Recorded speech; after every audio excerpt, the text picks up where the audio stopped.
Labas vakaras, Benas Aleksandravičius, kaip ir kiekvieną ketvirtadienio vakarą sveikinuosi su jumis čia LRT Opus eteryje. Laida Red Rose Radio skirta alternatyviai gitariniai muzikai. Kaip įprasta, nuo dabar iki pat 9 valandos būsiu čia LRT pastate. Dar viena tiesioginė laida, sezonas artėja link pabaigos. Jeigu gerai viską žinau ir teisingai esu pasiskaičiavęs, tai liko 3 laidos ir visos 3 laidos, įskaitant ir šią, turės svečius. Norisi kažkaip sezoną užbaigti su pokalbiais, turėjau ilgas savaitės muzikos ieškojimo ir revizijų ir naujausių atradimų. Tai visus įrašus galite rasti bene 5 valandus. Įvairiausios muzikos įvykusios per pastarosius kelis mėnesius ir atrastus per pastarosius kelis mėnesius ir savaitės. Tai jeigu trūksta muzikos, būtinai nueikite į LRT radioteką, rasite viską ten, o šiandieną kartu su manimi studijoje yra grupė Katarsis ir išvedžiu visus mikrofonus ir sveikinuosi su jais. Sveiki. Labas. Sveiki. Kaip laikomės? Puikiai. Geriausiai. Labai gerai. Kas vyksta šiandieną pas jūs, Alanai? Baigėjai savo kažkokį dar vieną atsiskaitimą? Jo, baiginėjau magistro studijos. Dabar buvo iš viso 3 baigiamieji egzaminai, tai šiandien 2 buvo išlaikytas.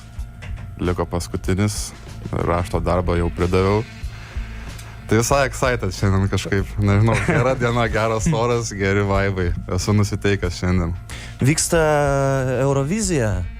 Eurovizijoje jūs praeitais metais dalyvavote ir po to, man atrodo, aš šiandien mačiau labai gerą postą Andriaus Mamontovo, jisai kėlė ištrauką seno įrašo Laužo šviesos ir buvo parašyta tas toksai tiktokinis captionas, kur jie dar nežinojo, kad jų tai yra daina, kuri pakeis jų gyvenimus. Man atrodo, kad jūsų gyvenimai irgi pasikeitė lygiai prieš metus. Jo, galim taip sakyti. Kaip jaučiatės šiandieną ir mano toksai galbūt pirminis klausimas, vis tiek turim pasišnekėti šiek tiek apie Euroviziją. Pašnekėsim faktas, kad ir apie turus ir viskas, kas vyko po to, nes viskas tuo metu staigiai flipino, bet yra grupės, kuriams viskas einasi taip palaipsniui, pakeliui, su kažkokiais laipteliais, po truputį, viskas būna išsistrečinę, ištemta į kažkokį 10-metį. Yra grupės, kurios padaro vieną treką ir staigiai popina per vieną naktį. Pas jūs yra toksai mišrūnas.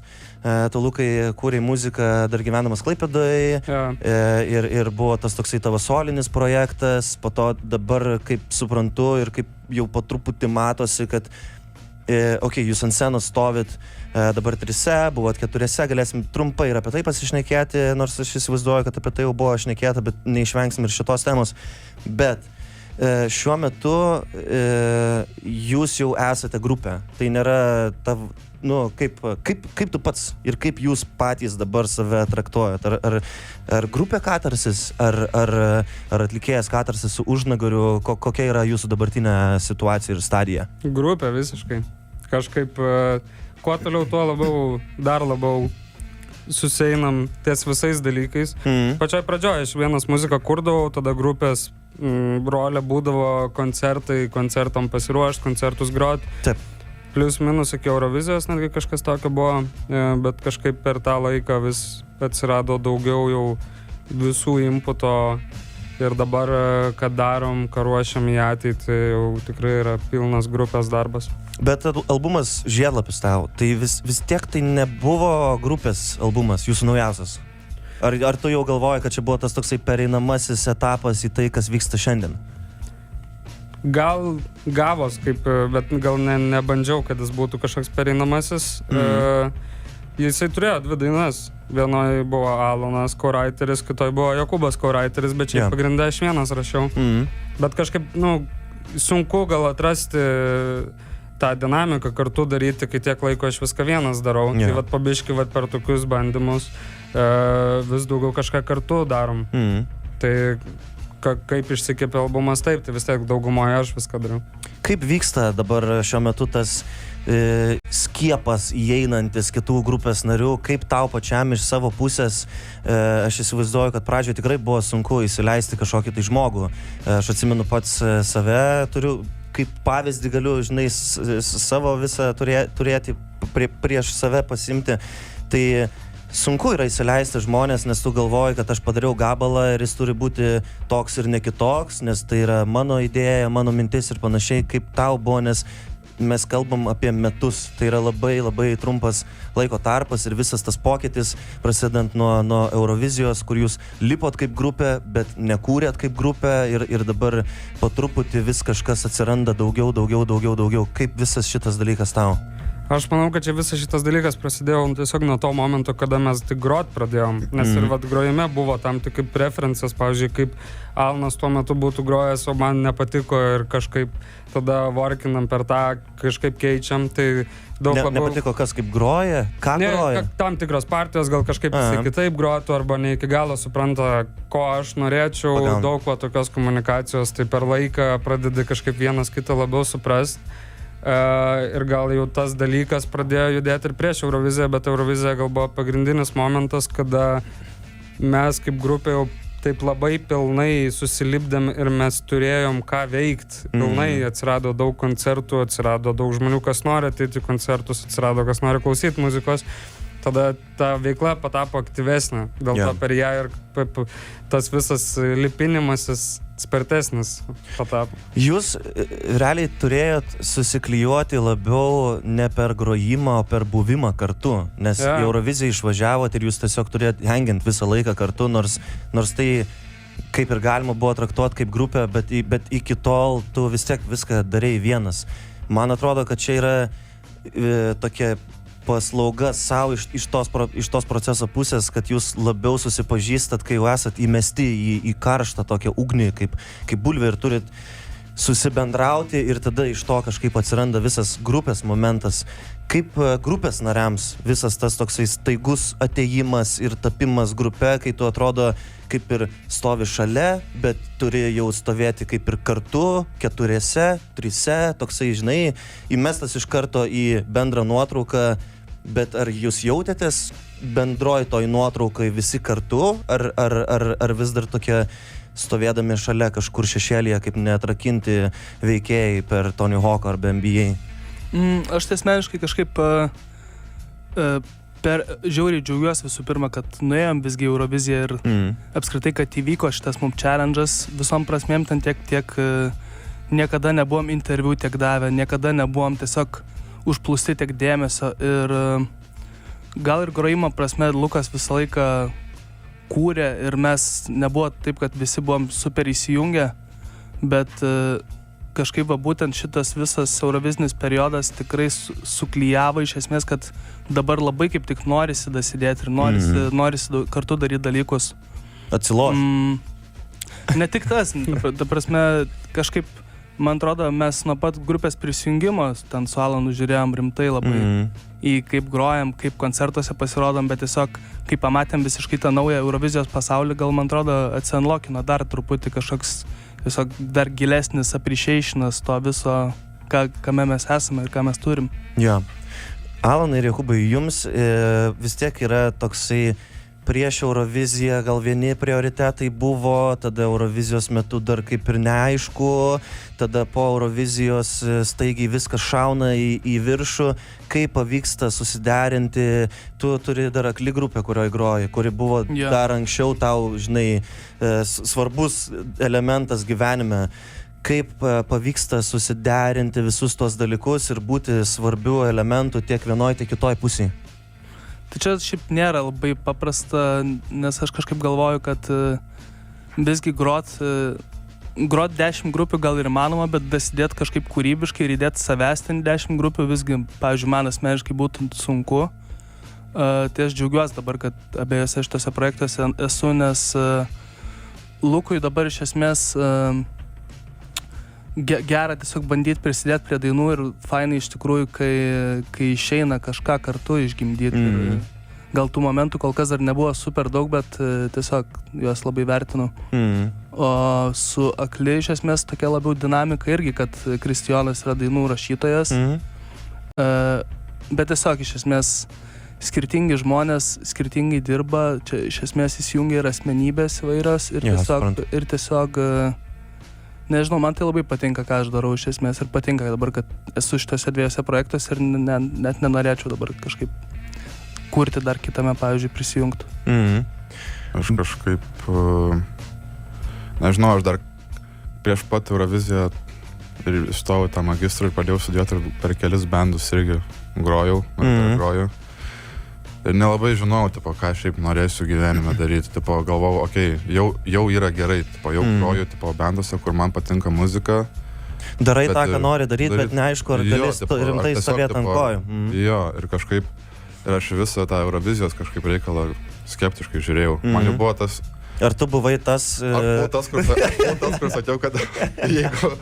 Nes aš kaip, man atrodo... Kad išeis iš bando. Jo, aš taip sakiau, nes man atrodo... Jeigu dalyvausit, nes aš kaip tik atėjau į bandą, man atrodo, ir čia labai šiaip early idėja buvo, kad Lukas kažkaip numetė, kad gal Eurovizijai sudalyvauti, aš toks... Jeigu tipo taip varysim, tai aš išeisiu iš bando. Aš Alanas, aš undergroundas. Nes aš tipo iškart galvoju, aš nesu nusiteikęs telikė, tipo, acting, kad aš groju, tipo, aš galvoju, aš čia dabar studijuoju muziką ir aš, tipo, noriu. Tu žiūrėjai iš tos techninės pusės iš karto labiau. Jo, kažkaip, tipo, suprantu. Tai reikėjo biškai tokį mindsetą perlaužti. Jo, bet šiaip, nežinau, pačiu Eurovizijai, tai kažkaip labai, nežinau, natūraliai kažkaip, tipo, taip įslinkom kažkaip, man atrodo ir kažkaip, nežinau, nesijaučiau, kad būtume, tipo, kažkaip Luko užnugarį, kažkaip man kaip tik atrodė visai nice, kad viens su kitu, tipo, kažkaip viens kitą papildė, man tai tokia visai gera komanda. Jo, nes mes, pavyzdžiui, turėjom ten eventai Eurovizijos, kur, nežinau, kiek ten 40 intervų, ar netgi dar daugiau intervų reikėjo ten per Eurovizijos atidarimą padaryti ir kur aš jau šneku ir man jau ten visiškai jau sausa burna. Šiaip man sunku šnekėti ir normaliai, tai tipo tenais tiek intervų. Tai va, tai tipo, tai tada jau nice va turėti savo užnugarį ir va, kad visi kažkaip viens kitą papildo, padeda palaikyti, nes šiaip daug nesąmonių ten labai. Galim šiek tiek, va, Alanas gerą tokį pointą paėmė, trumpai galim kažkaip va, papasakosit iš savo pusės, galim trumpai padiskutuoti apie tą irgi techninį momentą. Grupės nariai, jų vienintelė užduotis, man bent jau kaip atrodo, mano žiniomis, žinot, kur, kada į kokią kamerą pasižiūrėti, jūs vis tiek vaidinat, kad grojat. Vienintelis žmogus grupiai, kuris iš tikrųjų turi iš muzikinės pusės ruoštis, tai yra Lukas iš vokalinės pusės. Ar taip?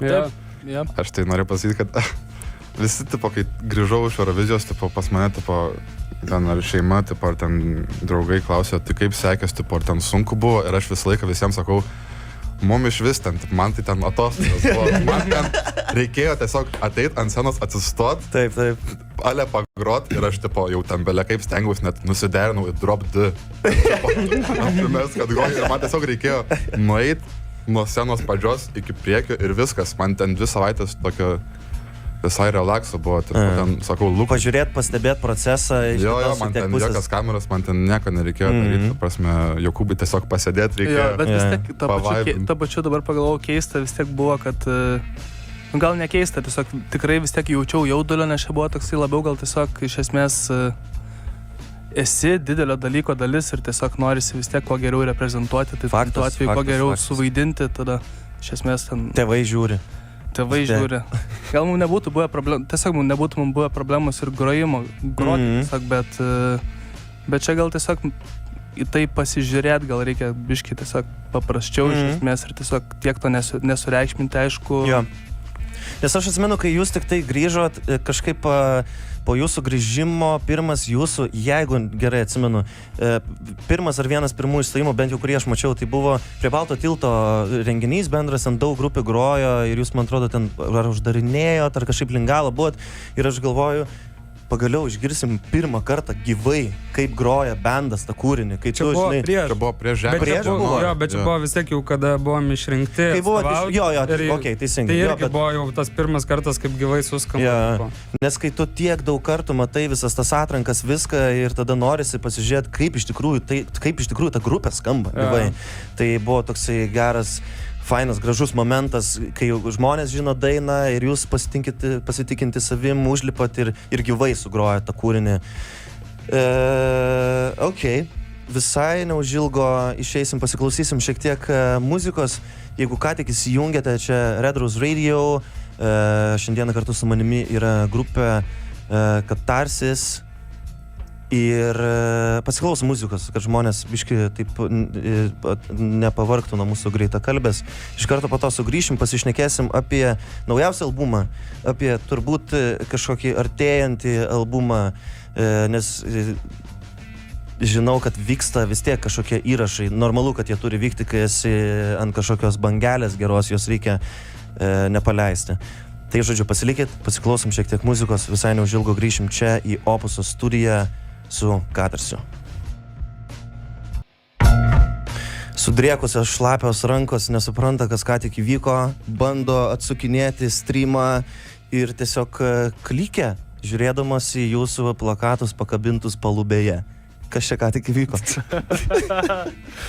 Norėjom parodyti kažką, ką dabar ties kom dirbam, kokie garsai galvoju. Jūs dirbat Lukiškių kalėjime, irgi turit savo studiją. Aha. Teko apsilankyti ten. Patys bandot įsirašinėti šiuo metu ir ar tai yra tas kūrybinis procesas, kurio dabar ir siekėt, daryti kuo daugiau, vis dar daryti kuo daugiau savo rankom, bet šį kartą gyviau nei buvo praeitas albumas? Kažkurį momentą taip atrodė, turim tokių demo, tada po to vėl grįžta. Pavyzdžiui, šitas buvo toks pat panašus procesas kaip ir prieš tai, tik tais kažkokie gal kitokie būdai, garsai, bet mažiau rekordingų kažkokių. Labai priklauso, va dabar tiesiog buvo laikas, per kurį daug aš mėčiaus kūrybiniam kely, nes noris kažką įdomiau padaryti. Bet atrodo dabar jau biškiai aiškėja, daug pašnekėjom kartu, ko norim, kas būtų smagu ir kas įdomu. Jo. Tai va. Ir pas tave dabar atsiradęs tas toksai muzikos įrašo iš inžinerinės pusės ugnis pabandyti kuo geriau vis dar savo rankom padaryti, nes anksčiau būdavo būgnai ten producinti ar kažką, dabar bandot jau maikų pozicijas ieškoti, susipirkę gerą kažką testuoti kartu, ieškoti kažkokių sprendimų. Visas tas ieškojimo procesas, net ir jaučiant kažkokį tai spaudimą, nes jisai vis tiek yra iš išorės. Spaudimas, žinai, kai viskas taip greitai vyksta, tiek daug perklausų, turai, apie kuriuos visai neužilgo pasišnekėsim, vis tiek norisi savo rankom daryti, kaip tas pasitikėjimas varo į priekį ir tas atradimo jausmas iš inžinerinės pusės, iš techninės pusės įrašų. Kažkaip nežinau, Jokūbas nusipirko iš savo pusės, mes visą laiką su juo daug diskutuodavom apie tai, apie būgnus tiesiog. Tai kažkaip supratom, kad labai geras dalykas turėti galimybę įsikalt būgnus iš karto ir pasižiūrėti, ar čia gerai ar negerai. Tai ir šiaip fainiai turėti tada vis prasiplėstas galimybės būtent eksperimentavimui, nes iš esmės visos dainos dėl to padarytos. Kažkaip bandant kažką naujo, kažkaip kitaip, aš nelabai turiu formulės, kaip kurt muziką ir kaip kurt dainą. Visą laiką gauna skirtingai, tai fainiai turėti vis daugiau skirtingų momentų. Jo, iš esmės, kuo daugiau turim optionų, tiesiog kuo daugiau mokam ten techniškai, jau tiesiog tuo lengviau išreikšti, iš esmės, ką norim pasakyti. Nes po to, jeigu kažkaip pirmo spaudimo dalykas, jisai turi daugiausiai emocijos. Jeigu tu kažką iš karto sugalvoji ir įrašai, po to dažnu atveju gal tai yra toksai skausmas žmonėms, kurių darbas yra įrašinėti, bet ir gal, žinai, at some point yra skaudu girdėti tokius dalykus, kad grupės viską nori savo rankom pasidaryti ir mes galim viską savo rankom pasidaryti vienaip ar kitaip, kaip labiau ten patinka ir panašiai. Bet pirmo spaudimo dalykas, jisai vis tiek turi tos, cinkelio ir vis tiek yra arčiau kažkur emociškai širdies pačiam atlikėjai. Taip buvo visi demo albumo, tai tiesiog pasiėmiau mandro maiką ir viską pats vienas įsirašinėjau, nes supratau, kad nelabai aš galiu prie inžinieriaus. Man netoks mūdas, man reikia ir aš tenais, nežinau, 1,5 mėnesio gal kiekvieną dieną eidavau ir vieną dieną nieko nesigauna, nes su nieko neprijauti, ką dabar darai, tada būna, kad prijauti ir padarai. Tai jo, čia labai svarbu kartais turėti visą jau tą galimybę iš pirmo karto padaryti kokybiškiausiai, kiek gali, nes dažnai ta emocija būna teisinga, kokios reikia. Po Eurovizijos, man atrodo, jūs padarėt teisingiausią sprendimą, ką galima padaryti, būnant ant bangos, susiorganizuoti turą. Reikia padėkoti Dominikai su jos kompanija, turbūt, kad viskas taip sklandžiai ir laiku, ir vietoje vyko ir vyksta. Pirmas turas, 15 koncertų? Ja. 15 koncertų, dar tokie mažesni venue, bandot apsiprasti, suprasti, kaip ten viskas vyko. Tik viskam pasibaigus, jūs išvažiuojat iš karto į užsienį. Kokia situacija? Kažkaip mes vis neatslūgomės ir aš rašiau albą prieš tai, tada į rekordinų albą ir kol viskas buvo procese, tada mes važiavom rudenį į turą. Tai tiesiog buvo labai keista ir chaotiška, labai buvo sunku suvokti, ką mes čia darom, kaip mes čia dabar važinėjom po 10 šalių, sutinkam labai daug žmonių, kurie klauso muzikos, dainuoja, kurie moka lietuviškai, dainuot lyriksus, tipo, ir tiesiog crazy, tai buvo daug, ir turėjom labai stiprų tą grafiką per 20 dienų, per 10 šalių 15 koncertų, tai buvo nedaug miego. Daug grojimo, bet labai geras, toks šaltas dušas, pamatyti pasaulį ir kažkaip pamatyti muziką dar iš kitos pusės, kaip jinai gali būti, kaip gali lietuviška muzika skambėti užsienį, tai kažkoks eye-opening dalykas. Tad aš kažkaip pamenu labai, kad kai grįžome iš Eurovizijos, tipo, iš karto darėm dar daug savo koncertų, tipo, savo iki tol didžiausius koncertus, tipo, darėm prieš didžiausius kraudus ten ir Lietuvoje, jo. Ir po pirmo turą? Ne, čia, kai grįžome iš Eurovizijos, tipo, atrodo, tipo, jau susigrojo, tipo, pripratę, čia, tipo, jau kažkas tokio, kur nebėra to jaudulio kažkokio, tipo. Čia pala vasaros terasa, čia buvo, ne? Ir tada kažkaip atvarom ir aš pamenu, kad pirmas koncas, pirmo turo buvo Švedijoje. Ir ten, manos, buvo irgi sold outas, tipo, kažkoks ten, ar 300 ar 400, tipo, žmonių. Nežinau, kada tai paskutinį kartą jaudinaus. Tipo, atrodo, dar kaip resetas realiai. Kaip pirmą koncertą darytum nes nesuprantai iš viską, ką čia dabar turi daryti, dar to labiau ir techniniai dalykai, ne su savo gitara groji, su kažkokia rentinta. Ir šiaip net nežinai, kokios publikos tikėtis. Lietuvoje kaip ir esi matęs, jau žinai, kokio principo žmonės. O čia nežinai, kaip reaguosi lietuvišką muziką, kaip čia dabar su jais angliškai šnekėt, kokių čia skambių frazių pasakyti ar dar kažką. Bet publika tai visoje Europoje insane, ta prasme, kad tu atsikeli, ta prasme, ten kokią 11 tipo ir pažiūri, tipo, ten storius, kas kur pritagino, ir žiūri, kad koncas, tipo, ten 8 ar 9 vakare ir žmonės jau laukia. Tai va tas crazy, va kaip pirmam koncai, va pirmo turo, kur va atvarėm ir galvoju, kaip čia tipo reaguos. Ir buvo toks, kur žmonės su ženklais, tipo, pasidarė plakatus. Tipo, buvo to, bet tipo, kur ar galim padainuoti tą gabalą, tipo, kartu. Ant scenos koncerto metu, tiesiog užsieniečiai, ar galim padainuoti lietuviškai. Tai buvo tokių momentų irgi, kur žiauriai nustebino. Tai, kur buvo Lietuvoje didelių koncertų, bet vis tiek iš esmės nebuvo kažkaip tokių būtent momentų su plakatais ir tiek įsijungus. Po to kaip ir buvo. Aš tai manau labai pasikeitė tiesiog ir pats ryšys su publika, kaip ant scenos esi ir Lietuvoje tada galų gale pasikeitė. Pats suvokimas tiesiog kažkoks kitoks, nes daug intimesnių koncertų buvo, nes mes tik grojom Lietuvoje, ten virš 1000 kiekvienam koncerte maždaug būdavo, o čia mes dabar Londone grojom prieš 130 gal žmonių ir visiškai kitoks vaibas. Kažkaip nežinau, tą norėjau pasakyti. Jūsų, kalbant apie tuos laikus, dabar vis tiek esat su tvirtesne koja einant ant scenos, daugiau atsiranda jūsų kiekvienas, daugiau išryškėjo jūsų kiekvienas kaip charakteris, kiekvienas turit savo kažkokius scenos judesius, buvį ant scenos. Kalbant labiau apie tą laiką, kai buvo koncertai vasarą ten Vilniuje ir po to išvažiavot į pirmą turą užsienyje. Tuo metu jūs dar tokie buvot tas katarsis, kuris buvo Eurovizijoje. Visi tokie labiau savo vietoje ir uždari, tas toksai kaip intervai, labiau ir scenos stage presence buvo panašus.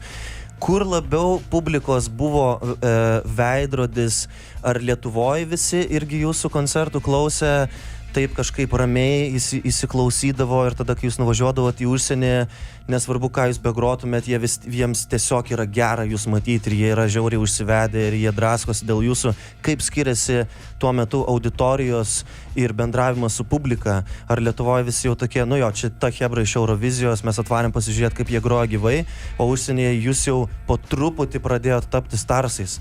Kaip visas tas ryšys su publika? Gal net sunku pasakyti, nes mes daug daugiau koncertų užsienio turėjom negu Lietuvoje. Tai vat irgi geras būtų priėjimas, ar po koncertų užsienyje gera grįžti namo? Jo, nors yra momentų, bet šiaip gera. Gal mes tai dabar žiauriai pasilgę, kas laukia Lietuvoje. Mes atrodo labai kitokį ir gerą įdirbį pasidarė jau po antro turo. Šiaip priklauso, aš pamenu, pirmam ture, kiek atkreipiau dėmesį, labai nuo šalių priklausė, ką jie feelina šiaip. Vieni labiau kažkokius rokavus momentus, kiti kažkokius dancį labiau prijaučia. Ir tie visi koncertai skirtingi priklauso, ant kiek išsimiegojęs ir koks pats tavo feelas ant stage'o ir ką tu jiems transliuoja. Bet man gal aiškiausias momentas buvo antras turas, kai pasikeitė ir sąstatas, išėjo albumas toks labiau gal live energy, labiau energy. Ir tada kažkaip visi konsai buvo labai aiškus, kas vyksta ir labai aiškios. Tai labai panašios publikos patapo, nes viskas kažkaip jau daug aiškiau buvo, dėl ko tu ant scenos esi ir ką tu darai. Tai dabar tiesiog žiauriai laukiam Lietuvoje pagrot, nes noris pamatyti tą patį ir Lietuvoje. O prieš tai tik Kompenzą turėjom, bet tada pirmą kartą grojom albumą, tai dar vis tik ne iki galo suprantam, kas tas albumas ir ką mes čia... Buvo labai geras koncertas, šiaip viskas ten žiauriai gerai, labai viskas fainiai, bet gal tiesiog per daugiau to albumo sukimo, grojimo ir panašiai aiškiau, aš bent supratau, jau mes visi supratom apie ką čia ir ką mes transliuojam tipo publikai. Jūsų koncertas, albumo pristatymas Kompensoj turbūt iki šiol vis dar didžiausias jūsų koncertas Lietuvoje, turbūt. Jo. Solinis koncertas didžiausias Lietuvoje. Jau tuo metu įvyko grupiai pokytis, ir jūs su nuėjimu į Euroviziją, jūsų fanų bazė, ypatingai užsienyje, jinai pradėjo žiauriai stebėti viską, kas vyksta Lietuvoje. Aš ir per apdovanojimus kažkaip stengiausi tą paadresinti ir aš visą laiką ir po šiai dienai esu jums už tai dėkingas. Ir jūs žinot, mūsų istorijas, kai mes nuvažiuojam Kaune groti ir iš jūsų koncerto ten Varšuvoje, panas iš Ukrainos atvažiuoja į mūsų koncertą pasiklausyti dėl to, kad sužinojo mus per jūs ir panašiai, tai aš už tai esu dėkingas ir visų grupių vardu esu dėkingas, be žodžių. Įvyksta pokytis grupėje, Emilija labiau kažkaip dabar orientuojasi su Kyla vėjas ir fainai kažkaip viskas jiems ten sekasi, linkėjimai jiems irgi ir jai, man labai džiugu matyti, kad kažkaip pradžioje, aišku, toksai sumišimas ir nesupratimas, kas vyksta, bet fainai, kad žmonės toliau vis dar followina, kas vyksta, kad ir po to atsiskirimo. Pirmas koncertas, Benny B groja beisu, kada įvyko pas jūs sprendimas iš vis atsisakyti beiso ir tapti trijulę? Su Kompenza groja Benas. Dėl to, nes buvo per mažai laiko. Labai greitai viskas įvyko ir po to jau tiesiog sprendėm. Nes ir su Emilija... Per mažai laiko playbacką paruošti, bet jam reikėjo visas partijas išmokti. Jo, bet mes nebuvom... Nežinau, kažkaip tokios opcijos nesvarsime.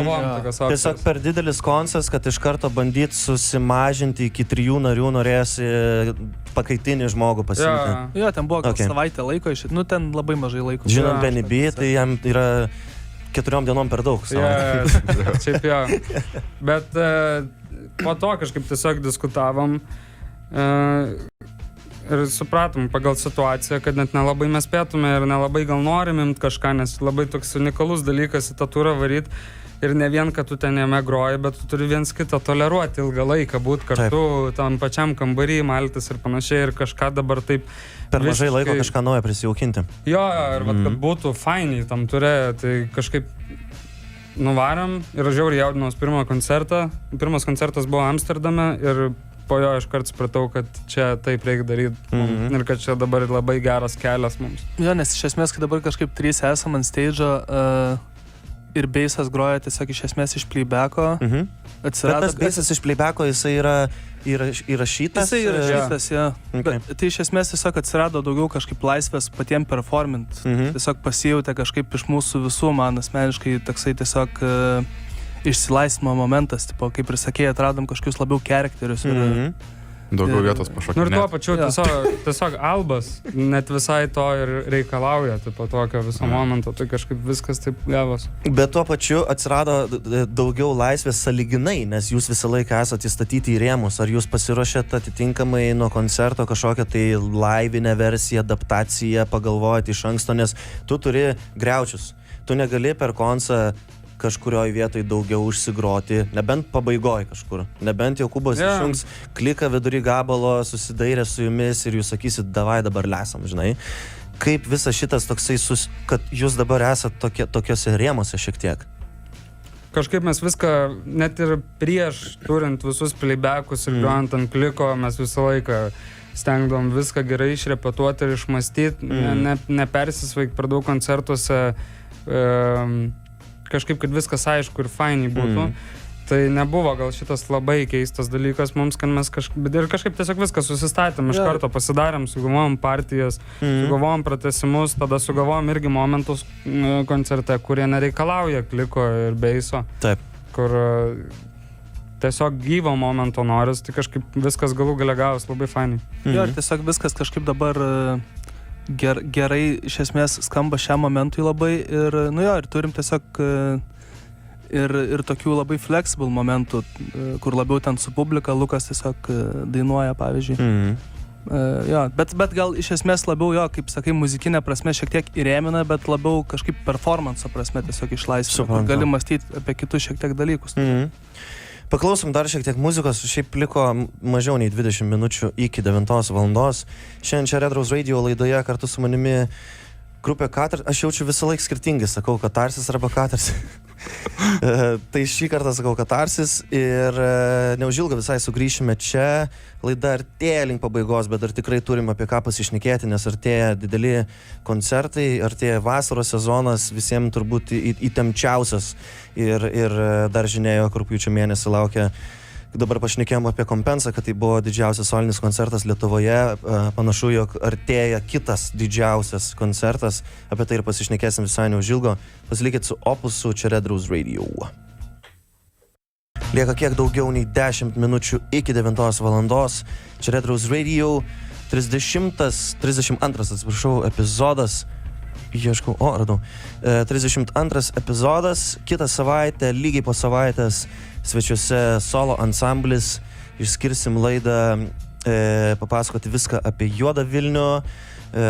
Turėsime ir premjerų, ir istorijų, ir daugiau galėsim paaiškinti viskas, kaip maždaug atrodys. Lieka lygiai mėnesis, jau truputį vieną dieną mažiau nei mėnesis, iki didžiausio mūsų šių metų renginio Kalnų parke ir vasaros terasoje Juodo Vilniaus.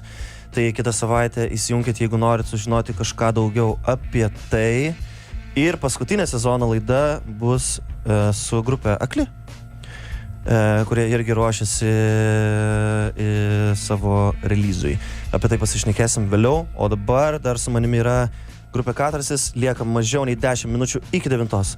Ir mes turim dar paskutinį segmentą ir būtinai turim pasišnekėti apie vasaros sezoną ir apie artėjančius koncertus. Jau kuris laikas yra paskelbtas jūsų didžiausias šių metų koncertas, nebent tikiu, kad žiemą irgi kažką ruošiat, bet kol kas šnekėkime apie iki rudens didžiausias jūsų koncertas ir iki šiol didžiausias jūsų koncertas solinis Lietuvoje, Vilniuje, Lukiškių kalėjimas 2.0 rugpjūčio 20.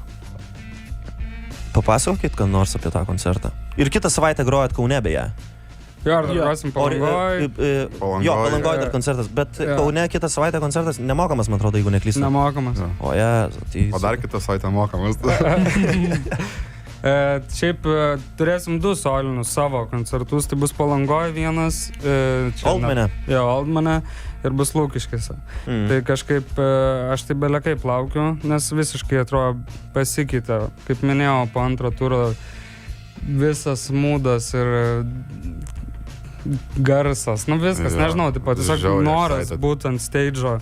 Tai pala, čia šią vasarą jūs turėsit 2 solinius koncertus, tai? Jo. Plungelę dar? Tai turėsim čia miesto šventę. Bus dar kitų išstojimų, šiaip čia soliniai grinai. Soliniai 2, Palanga ir Vilnius. Šiaip pastebiu tokį naują trendžiuką Lietuvoje, kad gal kokia antra vasara, kai Vilnius ir Palanga yra esminės 2 lokacijos.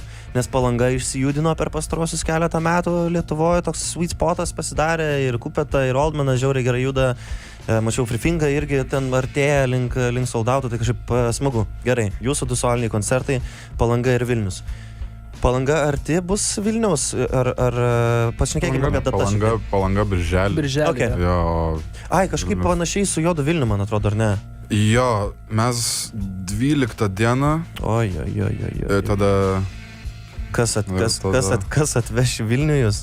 Tikiuosi, kad aš pats atvažiuosiu. Abejotina situacija. Nu jo, ir tada Vilnių, jo. Tai jo, nežinau, aš tai jau ne vieną kartą ir bendų sakiau, kad žiauriai excited esu grot šią vasarą mūsų koncertus, ta prasme, ypač po turo tiesiog... Šito paskutinio? Jo, ta prasme, nežinau, atrodo, pagaliau darau ir darom ir elgiuosi ant scenos taip, kaip norėjau visą gyvenimą. Ir būtent su tokiu mindsetu, kaip dabar žengsim į Lukiškių koncertą, norėčiau dabar kompensuoti sugrot lygiai taip pat, ta prasme kažkaip. Tai jo, žiauriai esam nusiteikę ir jo. Jo, ir noris kažkaip dabar... Prieš tai būdavo problema su koncertais, kad stengias, kad net neturi iš ko rinktis, nes nėra daug dainų. Tai realiai visas dainas pasiėmė ir turi programą. O dabar yra jau iš ko rinktis ir labai fainai su mūsų soliniais, kad turi galę sustatytą pilną dramaturgiją, pilnam koncertui iš viso setlisto, kaip viskas eina. Kaip per trumpesnius koncertus to nepavyksta padaryti. Dar turim daug laiko iki rugpjūčio mėnesio, keletą mėnesių. Kokia era tai bus? Aš įsivaizduoju, kad nenoriu daug apie tai šnekėti, bet ar tai bus žiedlapis tau, ar tai bus pereinamasis etapas, ar tai bus jau koja viena į naują albumą, ar EP, ar kažką, kaip maždaug jūsų dabar dėliojasi dabartinis planas? Ar jūs spaudžiat save kurti, kad spėti kažką padaryti iki to koncerto, ar ant laisvos pavaros ir žiūrėsit, kaip spėsit, nes kaip jūs minit dabar, kad turit programą, turit kūrinių, ar pušinat save iki tos datos kažką būtinai pasidaryti, ar ne? Koncertas nėra deadline'as, aš gal kaip tik kažkaip dabar labai noriu taip open žiūrėti į muziką, nemąstant apie deadline'us, kad padaryti tikrai kažką gerai ir tieskom mes džiaugtumėmės ir jaustumėmės, kad tikrai kažką gero padarėm. Nes turėjot daug deadline'ų pastaraisiais metais. Labai, bet kažkaip aš manau, kad 100% tikrai kažkas bus iki to, bet net nėra dėl to, tiesiog noris yra labai daug idėjų ir labai noris bent kažkiek jų padaryti ir paleisti, kad ir ką čia šiandien rodom. Jo, ir mes kažkaip net nelabai tą albumą ir grojom Lietuvoje, nes mes turė, tą antrą turą atgrojom ir tą visą programą ir galvojom, kaip čia dabar Lietuvoje reikės kažką keisti, kažką čia daryti naujo ir mes tokie, mes šito seto net negrojom dar Lietuvoje, mes žiedlapis tau albumą pagrojom tik tai kompensui, man atrodo, ir tada iš karto į turą išvarėm tai. Jo, ir labai kitokiam vibe, kompensa ten buvo labai toks režisūrinis koncertas, ne koncertas. Tai turim labai jau tokį gerą matymą, koks bus. Nes aš įsivaizduoju, kompensai pagrojat su ekranais, su vizualizacijom, scenografija ir panašiai, ir tada išvažiuojat į turą, kur kartais gal ir po 3 lempom ten, taip, žinai, hiperbolizuojant, bet productiono lygis turėtų būti, žinai, atitinkamai skirtingas kažkur. Ačiū labai, kad atvarėt. Lieka mažiau nei 5 minutės iki laidos pabaigos. Visą laiką žiauriai smagu su jumis pasišnekėti. Linkiu žiauriai gero sezono. kad nei vienas koncertas nebūtų apmokama repeticija, bet žinau, kad tai yra neišvengiama ir gerai pasiruoškit savo Vilniaus koncertui, turbūt tai yra svarbiausia, bet linkiu tiesiog gero sezono, gerų darbų studijoje ir tikiu, kad viskas eis sklandžiai. Neskubėkit, niekas nespaudžia, žmonės laukia. Ačiū tau. Dėkui. Iki. Čia buvo Katarsis. Ir Benas Aleksandravičius, įsijungit lygiai po savaitės, ketvirtadienį 8 valandą laida apie Juodą Vilnių su solo ansambliu. Linkiu jums visiems gražaus likusio vakaro, eikite į lauką, pasidžiaukite oru, palaikykite mūsų Lietuvos atstovą, norėjau sakyti Alenčiko, Lion Cika. Šeštadienį, ar ne? Jo. Šeštadienį, kol kas jam viskas puikiai sekasi ir nesirkite, džiaukitės ir nenusilaužkite kojų važinėdami su riedlente. Alonai. Yep. Gražaus likusio vakaro. Čiau ir iki.